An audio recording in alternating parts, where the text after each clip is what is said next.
This podcast is presented by Warhawk, One War Infinite Battles, only on PlayStation 3.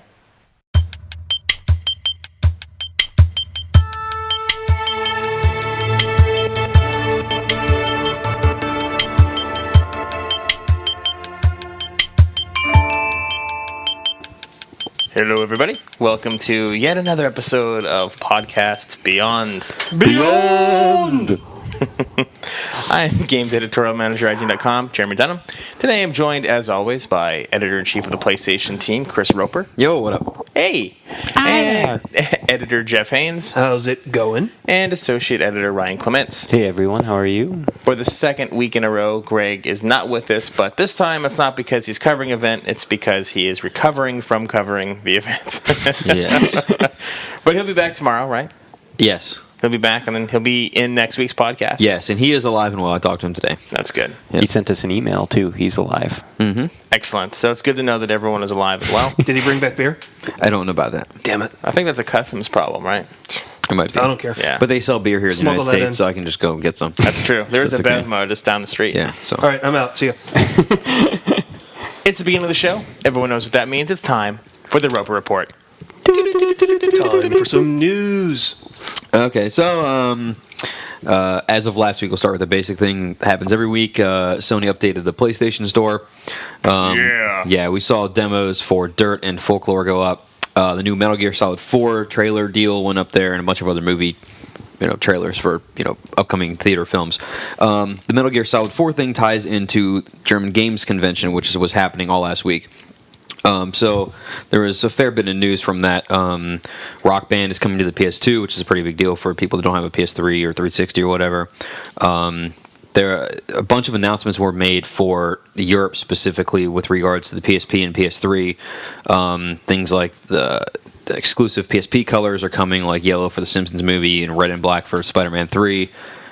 There's some... They showed off the camera for the PSP.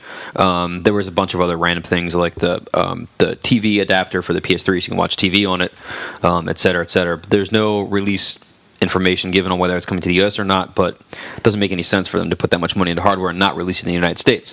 But we don't know anything about it yet over here, so we'll have to wait and see where that goes. But all that stuff looks pretty cool. What was the biggest news of the show, you think, in regards to PlayStation stuff? I don't know. That means there wasn't any. Yeah. Well, I mean, I don't know. There was some really cool stuff, but I don't know if there was any giant announcements so much. There were a lot of good games shown. Like, Prologue looks awesome. A lot of follow-ups to pre-existing stuff. Yeah, exactly. Yeah. So a lot of follow-up things. Yeah, and not necessarily like even if they do show technology, sometimes we do get stuck with it or screwed with it because like last GC they had the location free player for the PSP that never came over here, and that was like a specific hard drive or broadband adapter specifically for the PSP to broadcast things from a system. You know what that has in common with the DVD adapter? I don't care about either one. Very good. So you're safe. Yes. Yeah. Let's see. The folding at home was updated last week. Not as big as German stuff, but that was updated to include a couple new. There's like an advanced mode where you can process crazier bits of human stuff. Anyway, and then there's some other display modes and whatever. So folding at home for folding at home fans has been updated.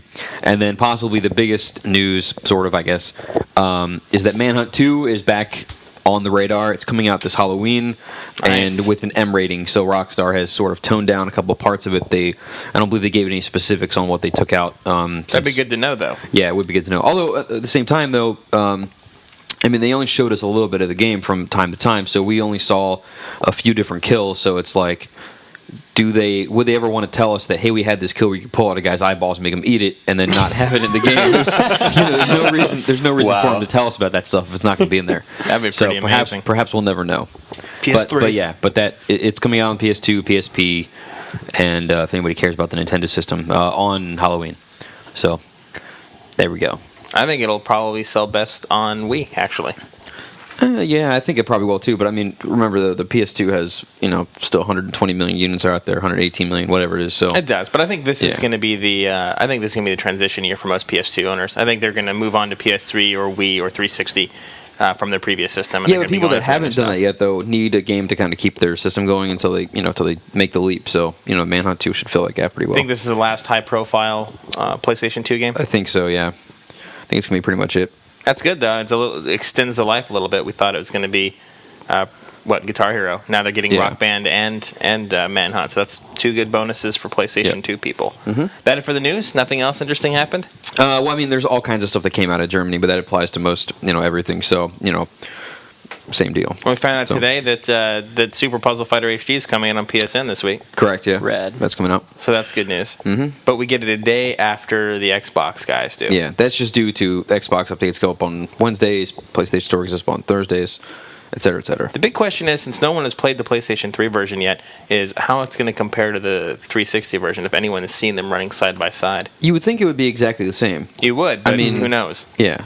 So, Maybe they make you take out your eyeballs and eat it. maybe so. Sounds tasty. Awesome. Super combo. So the topic this week is going to be, I'm sure you expected this, Chris, was the fallout, the aftermath, the what are those? What are the words let me use? The Cataclysm. The post-mortem on your Heavenly Sword review, Yep. which has gotten a series of mixed reactions. One based on people who were expecting something huge, and two from people that expected something terrible, and what they got looks like something in between. Right. And they also looking for explanations from us, the PlayStation team, and myself, who's no longer part of the PlayStation team. I need to remember that. That's good how that works. How our excitement for the game ended up becoming a 7.0 title. Right. So let's start. We don't have any. I'm not going to read off any particular user questions. Just Let me before we get into that, let me also say that part of this confusion comes from there's a wide range of scores that are coming out there from all sorts of different publications. So if you look online for like game stats and things that have all those things, you're going to see a crazy range of ratings, anywhere from like in the 6s up to in the 9s. So it's people are all over the board of the game. let's not forget about the 5 for BioShock from the Sony Defense Force. Yeah. So yeah. But anyway.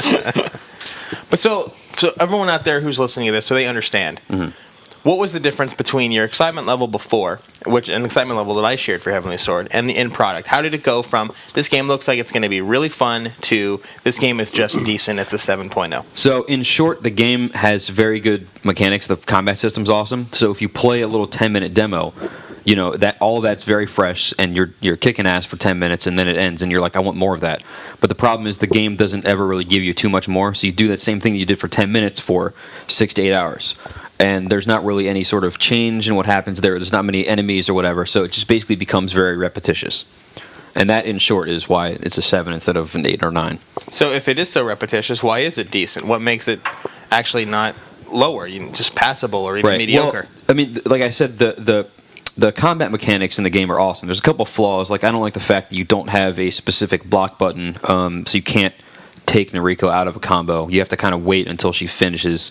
But otherwise, the combat system is pretty awesome. And there are some pretty cool places to see, and the presentation's done really well to help you take through all those. And there's a couple of sides where like you'll play as Kai, and she'll have a couple sniper missions and some other things like that. So there are things to where even though a lot of the battles are the same, things keep changing. You're like, okay, I want to see what happens next, and the presentation's awesome. So when you get to a cutscene, you want to sit there and watch. It's not you're not trying to skip it. So I mean that really does tie it through. It basically is equivalent to an old school like side scrolling fighting game or whatever, like Double Dragon or something. Imagine that being 6 hours long instead of 45 minutes. That's kind of what it's like. That would be really hard. Yeah, I mean, the core game is better than Double Dragon, but it's just that it kind of goes on for far too long. What would you have liked to see specifically that would have actually mixed it up more? Well, I mean, the biggest thing, I think, the one thing that could have been fixed was that there aren't enough enemies. There are, I think, 4 main enemy types in the game. There's like your basic soldier, there's the soldier guy with bow and arrow, there's a heavily armored soldier guy, and then around chapter 4 or so, they introduce ninjas. And besides those, you're rarely going to fight anything besides it. There's the boss battles, and then there's some other like creature type things that you fight at one point, or 2 points, I guess. But really, you're just fighting dudes. And Dude fighter. yeah, and I mean, and Heavenly dude. You fight all of those types in the first chapter, except for the ninjas, and so you don't see really anybody new until you get After to the first level. Yeah, until you get to like chapter 4 or so, and so you know, I mean, like things like God of War and whatever else you want to compare it to, you're constantly introducing new characters, and you don't really get that here. And then another problem that I had was that you're constantly thrown into what I've been calling arena battles, where you'll enter a room and they'll block it off, and you'll just fight wave after wave after wave of people. They'll come in, and then it basically feels like the action was paused, and you're not really progressing in the game. And which some other games do that, but they do it to the point where if once you complete that, you usually get something. It's a giant like trial period, and as soon as you beat that, cool, you exit to the next level, or you'll get a reward for it or whatever else. And in Heavenly Sword, you'll fight a lot of these battles, and then the door open, you'll just continue. And it's like in the middle of a level, and you don't really get anything for doing it, and it just sort of feels like they paused it to extend the game, which isn't that long to begin with anyway. So, Man, that's pretty much it. I can tell you, as someone who was really looking forward to that game, I really was. I was looking forward to kind of extend the Ninja Gaiden experience. Yeah, you know? so was I. And watching you play it, I'll tell you this: I'm still going to get the game simply because I am attracted to those sorts of titles. The go in and create mayhem with your one person. But one thing I started thinking about as I watched you play it was that's the game that we were talking about a few weeks ago. Franchises that need a reboot. That's the game that Dynasty Warriors 6 should be when it comes out. It's very similar. You know, if they want to keep the formula going of you against an entire army, I think Heavenly Sword sets a good standard for how you'd want to take the Dynasty Warriors series, as long as they, you know, add the Dynasty Warriors stuff, like the upgrades and the bigger maps and all that other stuff. What do you think about that? Well, I mean, there aren't really all that many upgrades in Heavenly Sword. I mean, you get new combos, but they aren't really, and you can use them, but they aren't necessary in the way that you'd find them in some other games. And I think one thing is that, so each of the three stances, your speed, range, and the strong attack, all of those are very different. You can tell what you're using them for, but then the combos in of those aren't that memorable to where you remember, okay, I need to go triangle twice, then X 3 times, and I do this move. So it's kind of hard to figure out which combos you're doing in there. So a lot of that's just kind of button mashing. And so even though you gain more moves, you don't really, at least to me, I never really memorized them to know exactly what I was doing. And it was kind of like, okay, cool, I just saw her do that, but it doesn't matter because I would have killed that guy using this other combo that I randomly pressed anyway. So you don't get the satisfaction of those upgrades as you do in other games where you actually can intentionally use them as well. So who is Heavenly Sword for? I mean, you gave it a 7.0. You still think it's a decent game. That's not a bad score whatsoever. It's not a great score either. But what audience do you think it's for? And if you have a PlayStation 3 owner who's on the fringe, not quite sure if they should hold out for maybe some other games, what would you tell them? Well, I mean, it's for action fans. I mean, it is an action game, and it does a lot of things right. But you know, I mean, I would say that you go out and rent the game because it's only 6 to 8 hours. There's a lot of really good unlockables in there, and you can and so basically on each subsection of each chapter, you can earn 3 of these marker deals, glyphs or whatever they're called by. It's basically your points that you earn in combat. There's no points, but anyway, and so you can go back and you can earn those, and those unlock movies and artwork and stuff. And all of that stuff is really cool, except that so it in some fashion you'd think would extend the replay values. You can go back and get more stuff, except that most of all that stuff is available online, either via the PlayStation Network or like on our site.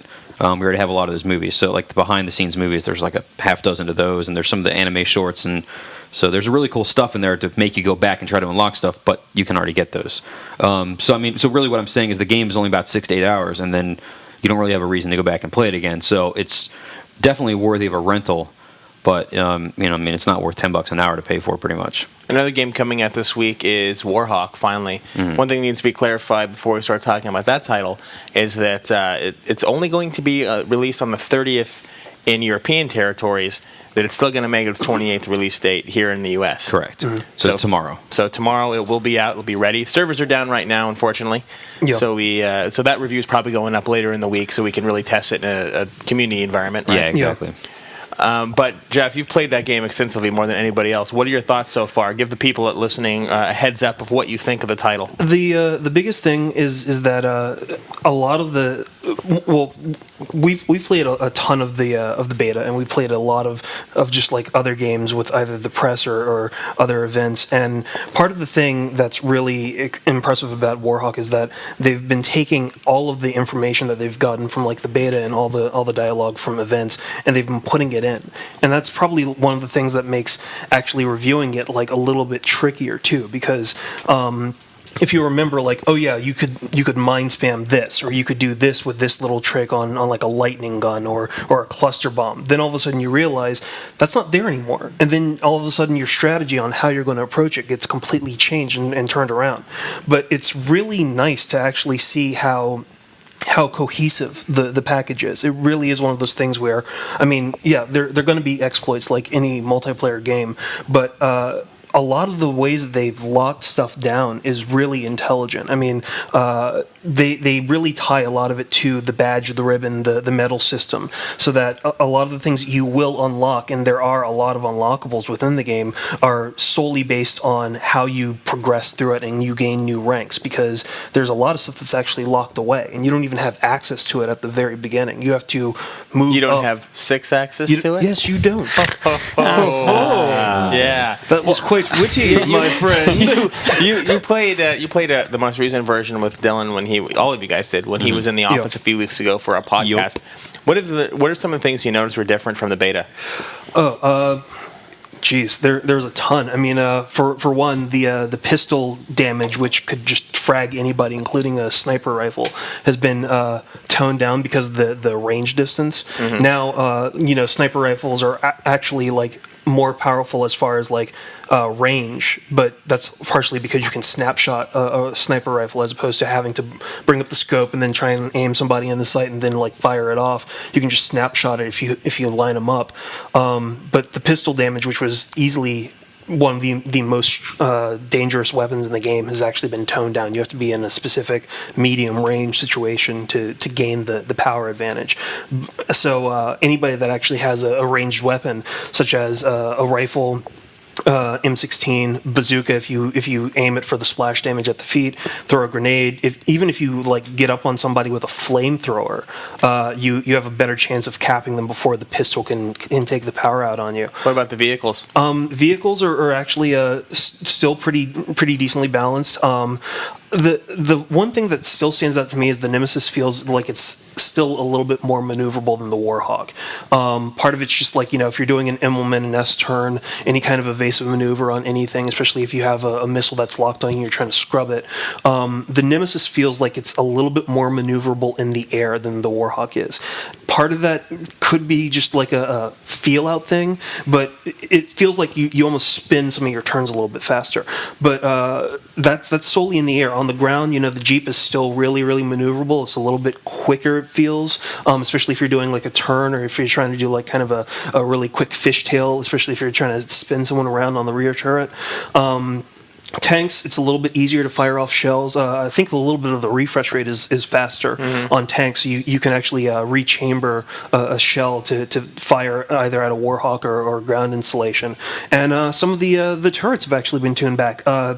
Flak turrets are a little bit, the spread is not as wide, so you have to really aim at somebody instead of just spamming the sky with shrapnel and just spray and pray that you take some planes down. You trademark that phrase.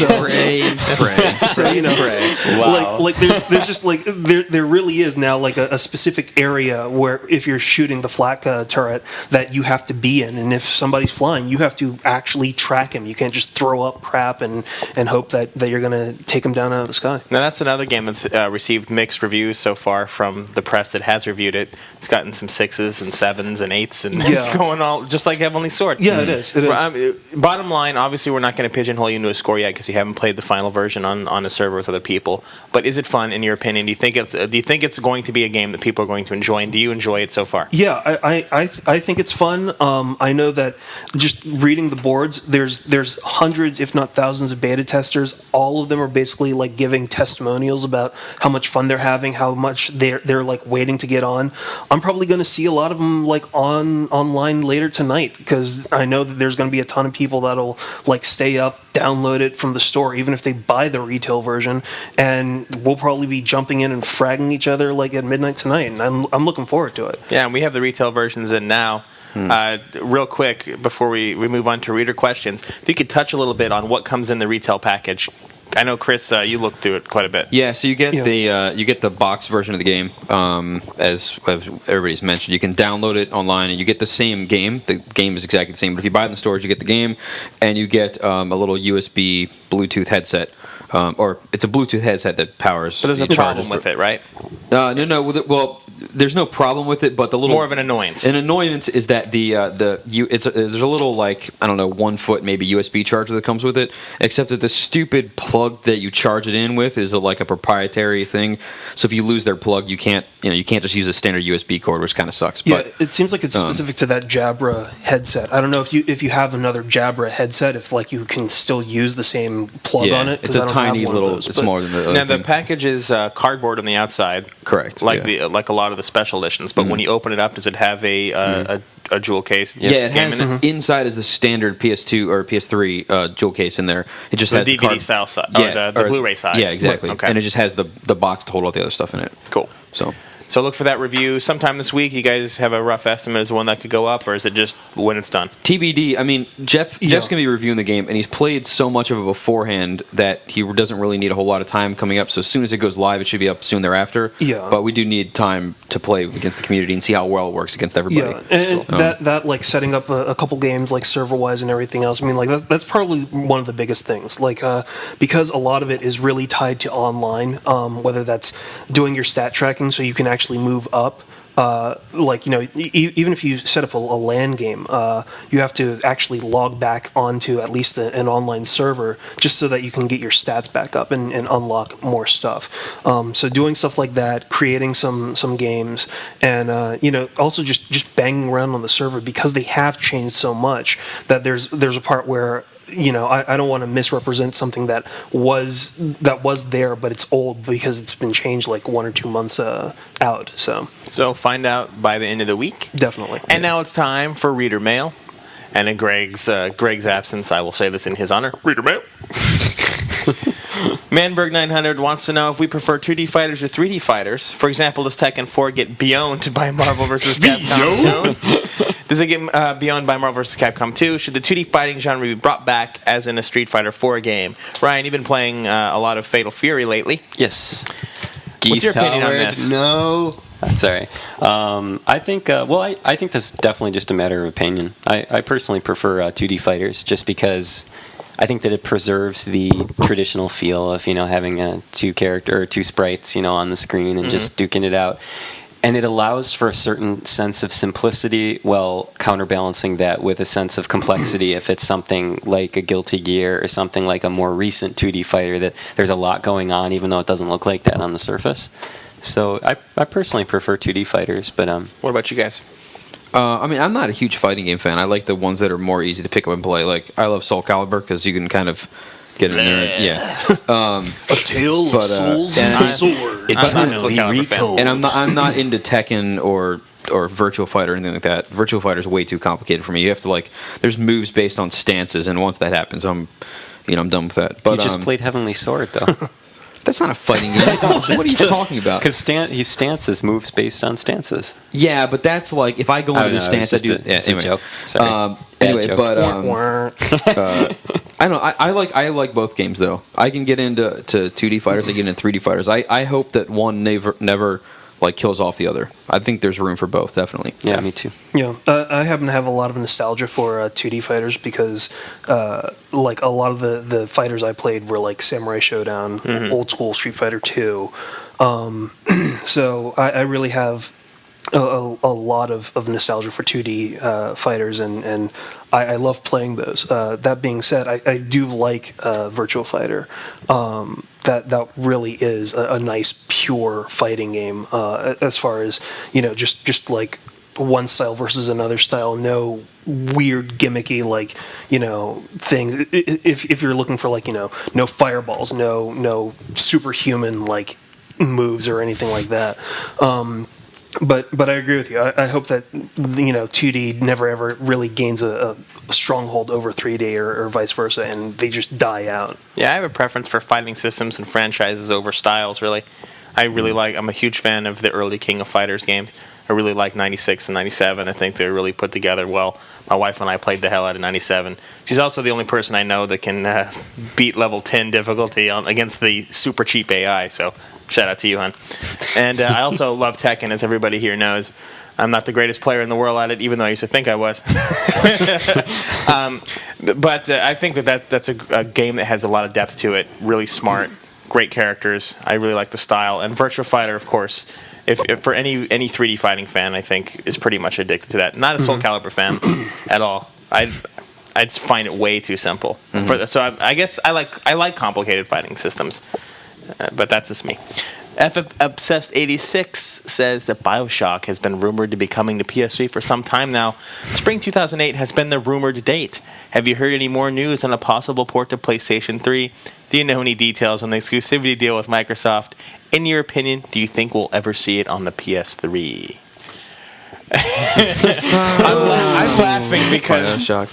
I'm laughing because there's a very interesting story behind all this. Yeah, that we're not really going to go into. No, but yeah, no, it's not coming. It's not coming anytime soon, if ever. I wouldn't rule it out. I wouldn't say that it's not happening. Yeah, it may not happen never, but it's not happening anytime soon. I can tell you it was happening at one point. Yeah. Even with that config.ini file that's been floating around. Yeah, the thing with that was, from what we're understanding, is that the team played with it and maybe took a look at it, but then didn't do it. So, that stuff happens. And Mr. Levine has been quoted in interviews saying that right now it's 360 PC and that there is no PS3 version planned.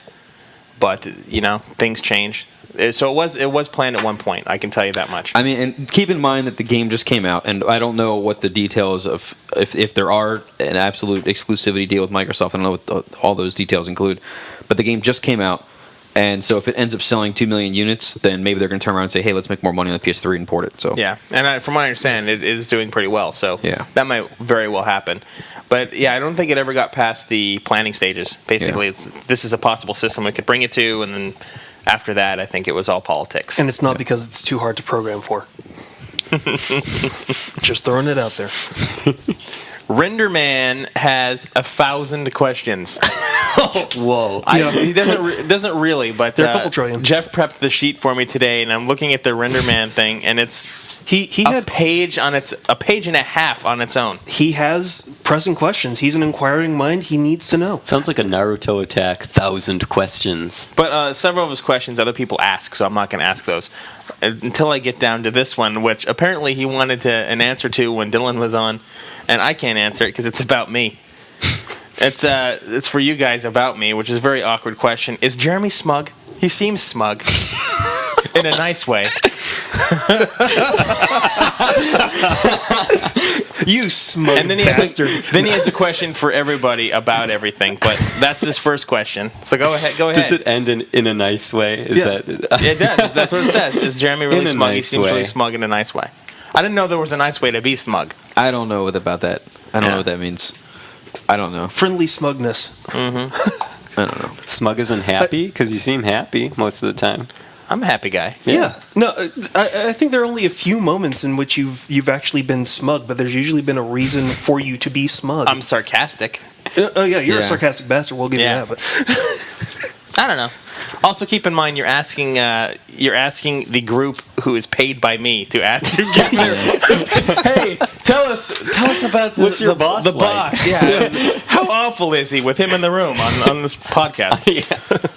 But his question for everybody is: how much about game development do you guys understand? From programming, game design documents, shared technology, etc. I understand that it's not necessary to criticize final output, but I'm interested in how much the staff actually knows about the development process. I know a fair bit. I went to college for a computer science degree. I was programming computers when I was 8 years old, so I know all of that aspect. I went through like C++ and I'm learning a bit of C# now, which doesn't really apply too much. But so I understand all the technical aspects of that. I also went to art school, so I took 3D animation. I can use Maya and 3D Studio Max, and I can use all that. Not great, but I can use it all right. I got my teeth cut or whatever you want to say about that. Designing levels for the original Quake. So I was doing level design for years, and I had a job in an indie startup internet-based company, which fell apart because there was never an office, so that kind of didn't work out. Yeah, so I mean, I've been on that side in some respects, and I understand how all that stuff works. So I have a pretty good understanding of all that. On top of that education, my major in college was computer science with a minor in journalism, so you could pretty much tell where I was going in life. But on top of just learning about these things as you go along, we also just pick up stuff over the years as we start to learn our jobs more. You see a lot more of the development process. I can't tell you this, though. You talk to Juan Castro, who used to be an editor here, or you talk to Brennan Ayub or Ivan Stulich or Kaiser Huang, guys that used to work with us all the time. They're now in game development or on the other side, as if it were. And they say, we have no idea. It's completely different than what we expect it is in terms of what happens once you're on the other side of things. And I totally believe that. I think that that's true. But I think we understand what it means to make a good game. And I think that's really all that matters as journalists, as people who are analyzing these products. If you understand what makes a game fun and what doesn't, I think that's all you need to know. Yeah, I mean, I know that I kind of did a little bit of that. I didn't do anywhere near the large amount of computer science, but I've always been messing around with computers. So I did a number of programming classes, picked up a couple different programming languages, designed a couple. Do you speak Bocce? Of course, and about 7 trillion other. No, but I programmed a couple of games, did a lot of just minor programming and level design and stuff like that. And I've got a lot of friends who not only are at Microsoft but are at a lot of other places. So I've seen a lot of things for XNA and a lot of other design docs or even just product docs. And even when I was just kind of doing testing, just so I'd have code, as not necessarily because I wanted to get into QA or anything, but just having access to code that people didn't have. You sometimes see just kind of how the process of coming up with an idea and then building it from the ground up, and then seeing exactly does this work, does it not? How exactly are you guys going to bang on it, just so that we have an idea of what the bug fix is. Just there's a lot of different things involved in it, and it's one of those things I don't know if I'd ever want to do, but my hats are definitely off to those guys because that's a and huge Jeff haul. does wear hats, so he's being, I wear a lot of he's hats. being literal. Just not today. Restaurant. My hat's already off to him. Yeah, exactly. See, he was prepared. Ryan, you understand, right? I understand. Yeah, totally. Good. Next question. 2779, our old friend, wants to know if we could get more Hayes coverage, please. Hayes? Chris? We gonna cover Hayes? We just had a hands-on of Hayes last week. Pretty in-depth one too, actually. Yeah. So There you I go. mean, we've had, that was like the third one or third preview, fourth preview. So we've had a bunch. That game's lost. Yeah. And by lost, I mean that there's so many other high-profile first-person shooters Yeah. coming out. A lot of people are overlooking that one. But we are covering the game definitely for sure, and it looks cool. So. Yeah, and it's got kind of a neat duality thing about it. Yep. Which is nice. Game of Death 69. Being the sad gamer geek that I am, I listen to every single podcast there is. Yes, even the Wii podcast. And while listening to the latest PlayStation Nation podcast, that's not us, by the way, I heard the guys slag our Sacred Beyond phrase. Bitches. Saying that it was the dumbest thing they ever heard. What's up with that? They're bitches. First of all, who? I don't care. Yeah. Yeah. Who said that? The PlayStation Nation podcast. Never heard of them. Yeah.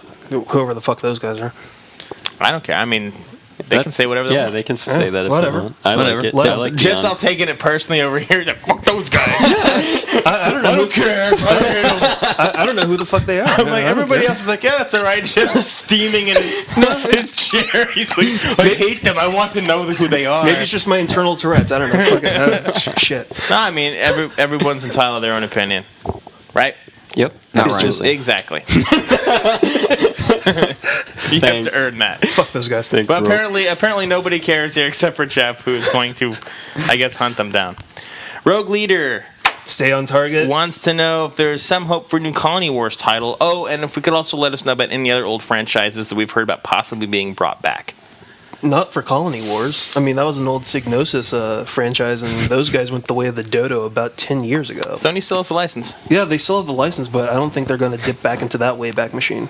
I hear I think Microsoft's anytime bringing back soon. the Halo franchise. I think they would. I think they would bring back Colony Wars. I think that has a good shot at coming back this See, time. I think there'd probably be other ones that they do before Colony Wars, though. Like what? I heard Wipeout's coming back. Yeah, I hear Wipeout. I still am waiting for Legend of Dragoon. Legend of Dragoon, yeah. I mean, like, I what love the that game. fuck? Like, Sort of. why don't they bring that one back? People clamor for it all the freaking time. They do. A lot of people ask us about it. Well, we know the Wipeout's coming back, and I think that your chances are pretty good of seeing Twisted Metal before the end of this generation. I think that one's pretty much a foregone conclusion, honestly. I disagree with you, though. I think that Colony Wars does have a strong shot at coming back, and I think that Zone of the Enders is another title that you're going to see back because, I mean, Kojima told us. He's like, I'd love to do it. I'm just busy with Metal Gear right now. Yep. See, I think Colony Wars might come back after, like, Zone of the Enders, or maybe if Sony sees how Mass Effect, like, kind of does, and the whole space genre thing kind of takes off as possibly something that people are interested in exploring a little bit more. Zone of the on Enders these you're talking about systems. Well, I'm just saying, like, with Zone of the Enders, Mass Effect, like, space, like, based games. If they see that there's like a market and people are actually buying games like that, then it's possible that they might resurrect it. I don't think Mass Effect would have any effect on a Zone of the Enders game. I think Zone of the Enders, I mean, Kojima writes his own ticket, and I think that if he says, I want to do it, then they're like, okay, go ahead. Yeah. And then they would publish it. Yeah, I don't think it has anything to do with anything. No. I would like to see. I do want to play Mass Effect really badly, though. Yeah. If that has anything to do with it. What was that, right? I was just gonna say I would like to see. Did you ever play? This is totally out of the blue. Psychic Force for the Dreamcast. I own it. Yeah, I like that It's pretty game. terrible. Oh, all right, fine. I don't like it, but, Okay, you're well, new. I personally liked it. Yeah. Did you? Well, if you get into the fighting mechanics of that, you can get really intense battles. If you Hated have the camera, man.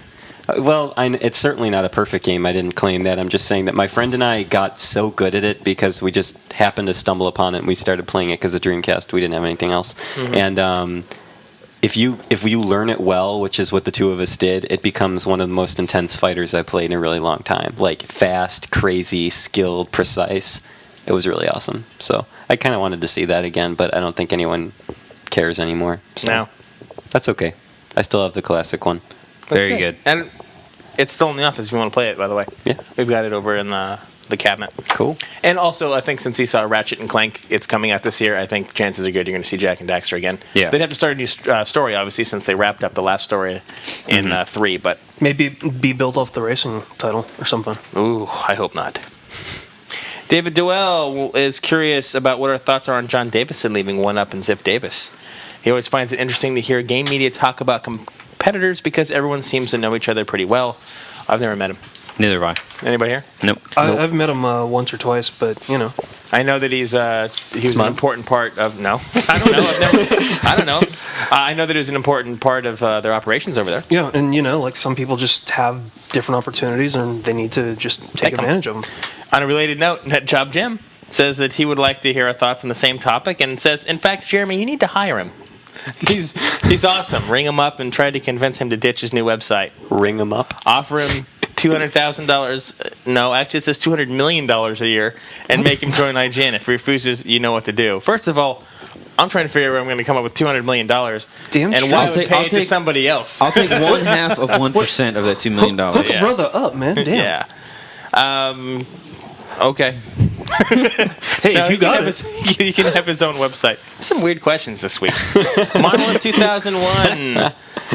This is a great question, and it ties to the Heavenly Sword topic we were talking about earlier. Monolith would like to know, when doing reviews, what's our methodology?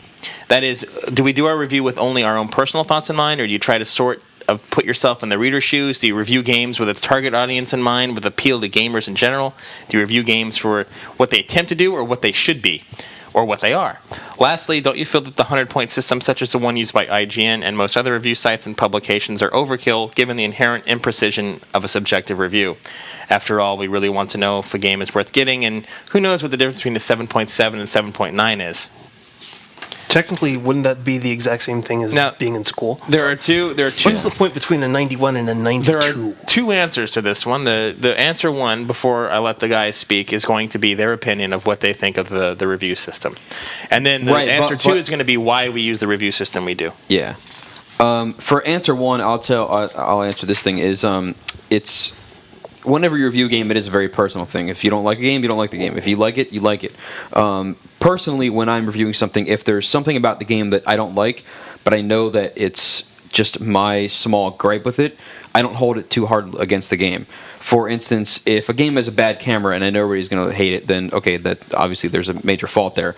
But if I'm playing a game and the character has terrible hair and it bothers me, but I know that the fans of this this sounds stupid, but I know that the fans of the series like that character's haircut because it's the original one from 1984 and that's a big deal, and I think it looks incredibly stupid. I'm not going to hold it against the game then, because that's what the fans are going to want to see. Small things like that don't actually affect how the game plays in general, but that and that fans are going to dig or are not going to have a problem with because of whatever other reason. If it happens to be that I don't like techno music, I'm not going to hold a game. I'm not going to say the game's soundtrack sucks because it's techno. If it's good techno and I still don't like it, then I'm going to say, okay, it's good techno. That's a better example, I guess. But so there you go. There's my answer. Ryan, you're brand new. What's your take on this?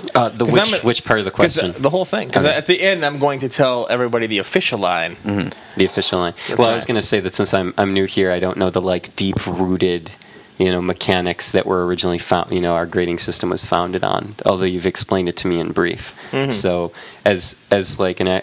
You still need the cheat sheet that we have prepped for you. Well, yeah, I do need that, but it's helpful. It's nice to kind of see it all laid out for you and see, where is this game? But not like I throw a dart at it. I'm just saying that I'm thinking about it. For those of you wondering what he's talking about, for our new guys, we have a sheet printed out that basically explains our rating system and how it works, and then he just looks at it, and that helps him with his new reviews. Because you've only done, 3 reviews so far? Yeah, only a handful. And it's not, actually, nothing's explained. The only thing that I have there on that sheet is with the decimal points, which decimal point equates to which general word we ascribe to it. So as for approaching a review, I try and...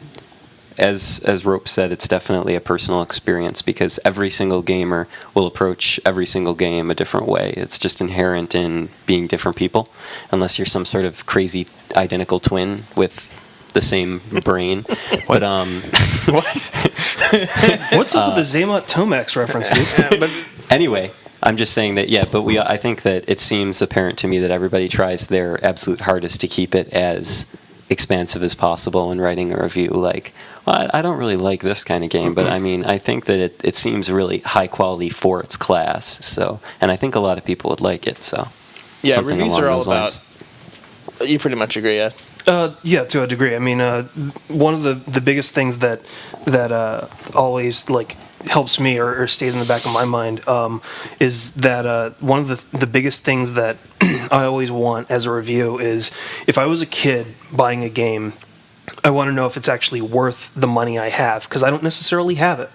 Because I remember, going into a store, buying a game, and then realizing it sucked. And the review that I got didn't help me out. It didn't tell me why the game sucked. It didn't tell me why I shouldn't be spending my money on something. And it didn't tell me if it was actually good or not for a specific reason. And what reviews were you reading? Well, I didn't tell you anything. I was reading a number of magazines, but since this was pre-interweb, but there are certain things where a reviewer would say exactly, hey, you should go and get this game, but they wouldn't tell you if the game sucked or if there was something about it that sucked, and I'd play it and go, God, that just fucking sucked, and I just wasted all this money. I'm having flashbacks when my brother and I went into Toys R Us and bought Ninja Gaiden based on the screenshot on the back of the box. Mm-hmm. Wow, look how awesome that looks. Holy crap. Luckily, it was a good purchase, but that's what we based it on, because they had the screenshot of Ryu's face from the cinematic on there. We're getting that. But I agree. There's a certain amount of it where it really is personal and it becomes subjective, and you don't want to mess that up. But the other part of it is you kind of consider it in itself by its own experience.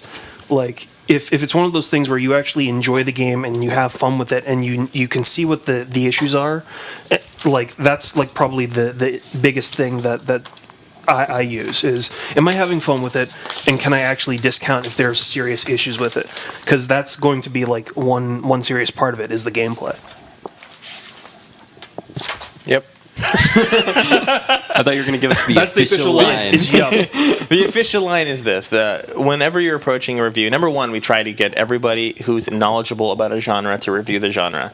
Not necessarily a fan, because I think that if everyone goes in with this predetermined "I love this game" sort of idea, you're not really being fair to the people who want a straight answer. So we just want people who are knowledgeable about the genre. And once we assign, and typically 9 times out of 10, I'd say 95 times out of 100, we get the proper person to review the game because they know the genre well. Chris Roper gets a lot of shit for his God Hand review because of his opinion on it, but everyone on the PlayStation team at the time, who else was reviewing our very quirky, artistic games? Chris Roper was. He did Shadow of the Colossus, he did Okami. Also, he's also done most of the action games, God of War, etc. So he was the perfect person to review that game. Disagree with him all you want. He was the person who reviewed the title, and it was the right choice. And it's the same thing. RPGs have always been me for the longest time, and then Jeff and Greg now too, and Ryan. So we've got a pretty good base of knowledge there when it comes to RPGs. So the whole purpose in pairing a review, number one, is to understand the proper person to review it. Once you got that out of the way, then it's all about, as everyone said here, their experiences with it. Because you're not going to IGN to read, what does this giant collective mind think about this game? Because nobody does that. Even EGM, who has a three-person review system, isn't speaking for the whole magazine, and yet they are, and it's just as we are. You have to speak for publication, but you have to speak through your own voice. And the whole point of a review is to be able to say, this is what was in front of me, here's my experience with it, take from that what you will. And I mean, that's really the only philosophy behind our review system is, this is this guy's opinion, or girl, for you people who remember Mary Jane. This is their opinion of this particular title and whether or not it's fun. And that's all it boils down to. Mm-hmm. Our number one objective is the game fun? If it is, we're going to let you know. If it isn't, we're going to let you know. Yep. And that's really all there is to it. As far as the score system, personally, I think that the 100-point scale, in my own opinion, is a little bit hard to figure out the difference between a 7.8 and a 7.9 as an example. But at that same time, other people need that. They actually need that system. So we try to give our review system as much flexibility as possible, and that means that it has a 100-point scale. And if you actually find something that you can find the difference between, let's say you have two good games, right? They're in the 7 scale on our review scale, that's 7.5 to 7.9. That 7.7 and 7.8 actually make a big difference in that scale, because you were stating, I think that this game is slightly better than this game, but they're both good. So it has its uses, and there are arguments for keeping and removing both systems. The biggest use of the 100-point scale are all the 0.9s. 7.9, 8.9, whatever. Yeah. Is because you can say that, like, if a game gets a 7.9, you're like, it was almost. It was on the verge, exactly. It was almost there, but it wasn't quite. And then if you didn't have that, you're like, either you're forced to give it an 8, or you're forced to give it either a 7 or a 7.5.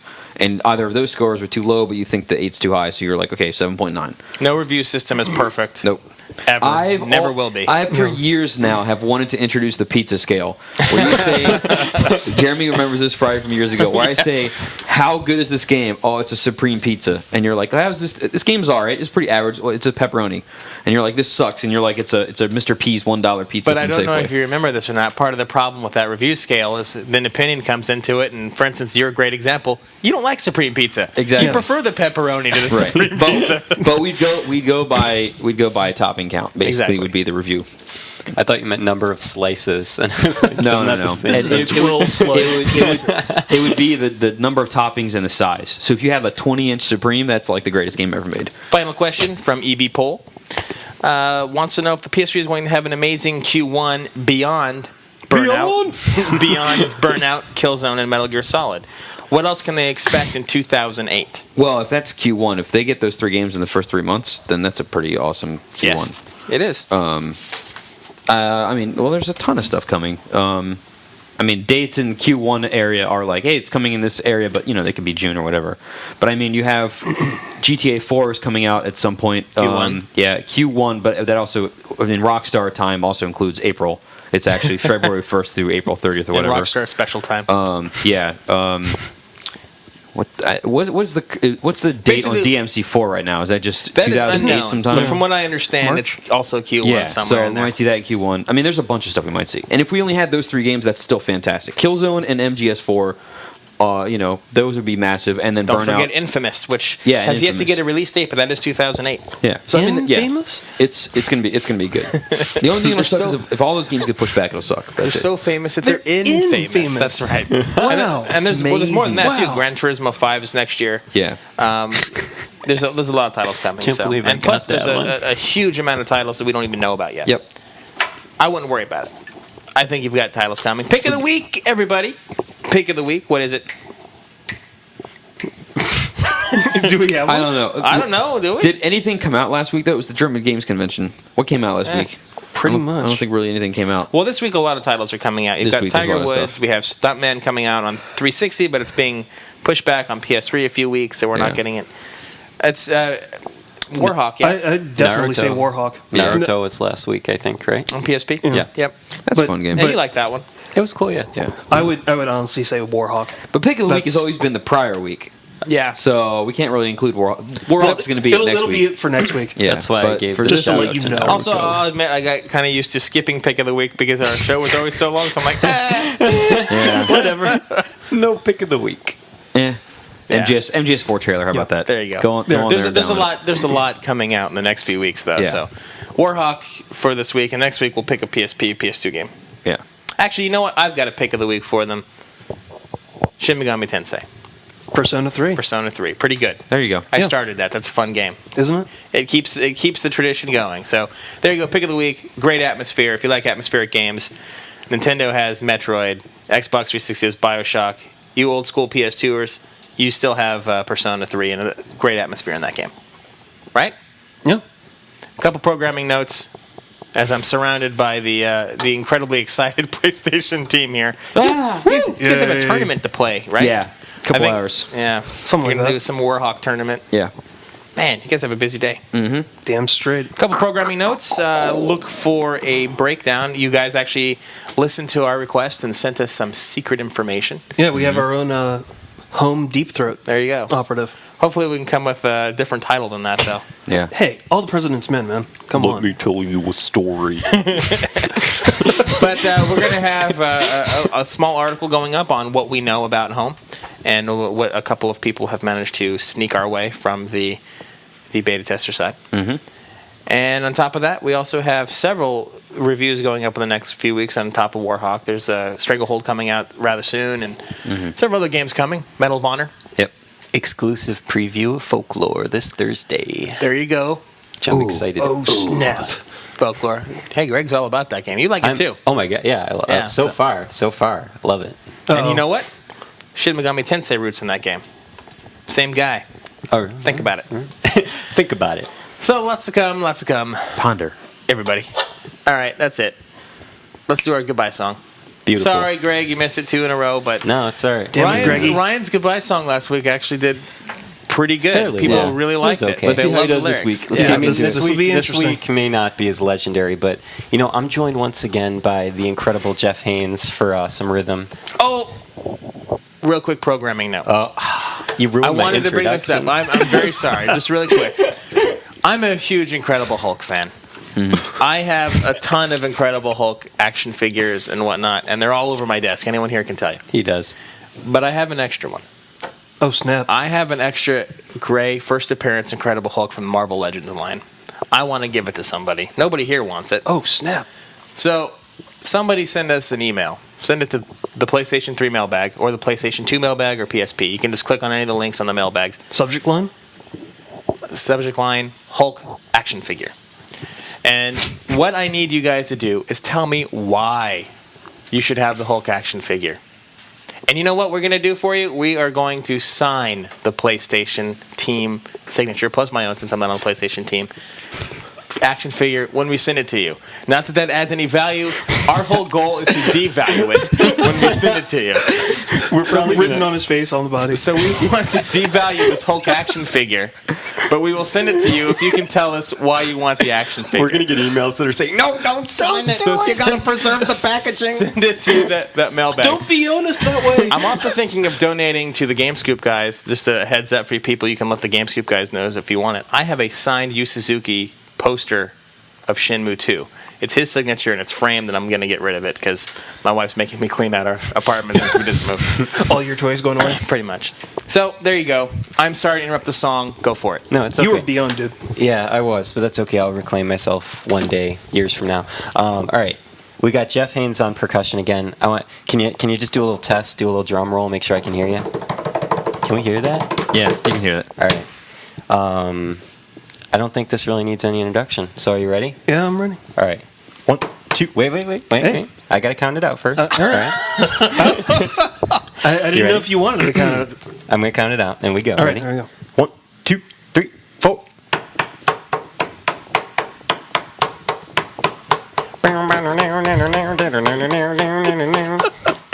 We're Jeremy Dunham's Crazy Podcast Band.